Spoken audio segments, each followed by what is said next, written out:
নির্যাতনের শিকার। বিবাহ বিচ্ছেদ নিয়ে মঞ্জুরুল আলম পান্নার 5 পর্বের ধারাবাহিকের 4র্থ পর্ব আজ।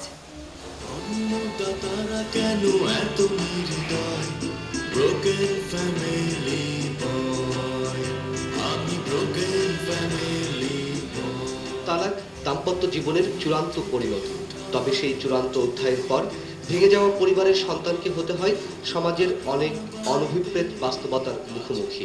আমি যখন 4 বছর তখন থেকে বাবা মা ডিভোর্স, মা বাবার ভুলের কারণে আর কি সন্তানদের উপরে এই প্রবলেমগুলো হয়, স্বাভাবিকভাবে চলাফেরা করা যায় না। তাদের যখন সেপারেশন হলো, মানুষের সবচেয়ে বেশি আগ্রহের প্রশ্নটা ছিল হচ্ছে কেন আমার বাবা মার সেপারেশন হলো। ভাঙা পরিবারের শিশুদের বিশেষ একটি অবস্থানের মধ্যে পড়তে হয়, তারা সবচেয়ে বেশি বিপদে থাকে তাদের বাবা মায়ের যৌন জীবনের প্রশ্নে।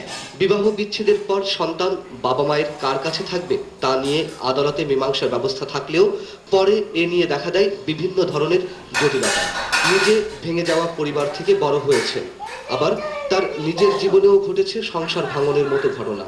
তাদেরই কেউ কেউ প্রশ্ন তুলেছেন সন্তান প্রতিপালনের ব্যবস্থা নিয়ে। আমার সন্তানের সাথে শুধু দেখা করার অধিকারের জন্য প্রায় 2 বছর হয়ে গেল আমি মানে কেস করেও 2 বার দেখা করার একটা সুযোগ পেয়েছি আদালতের মধ্যে। শিশু কিন্তু বাবার প্রতি একটা বিদ্বেষ নিয়ে বড় হচ্ছে, মায়ের মমতা পাচ্ছেন, মার কিন্তু সবসময় বলার দরকার নেই যে তোমার বাবা অনেক ভালো বা তোমার বাবা অনেক খারাপ। এই বিদ্বেষ থেকে কিন্তু একটা শিশু অন্য মনস্ক থাকছে, বড় হওয়ার পর সে হয়তো বা অন্য বিপথে যাচ্ছে।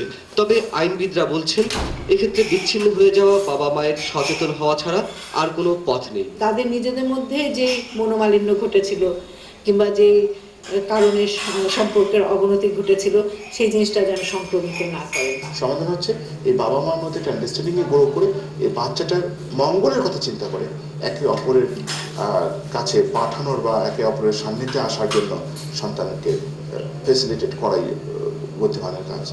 কোনো কোনো ক্ষেত্রে বিবাহ বিচ্ছেদটা অতি প্রয়োজন হয়ে উঠলেও কেবলমাত্র আবেগের বশে বা হঠকারী সিদ্ধান্তে সংসার ভাঙনের বিষয়গুলো সমাজকে কতটুকু অভিশপ্ত করে তুলছে তা সংশ্লিষ্টদের ভেবে দেখার পরামর্শ দিয়েছেন সমাজবিজ্ঞানীরা।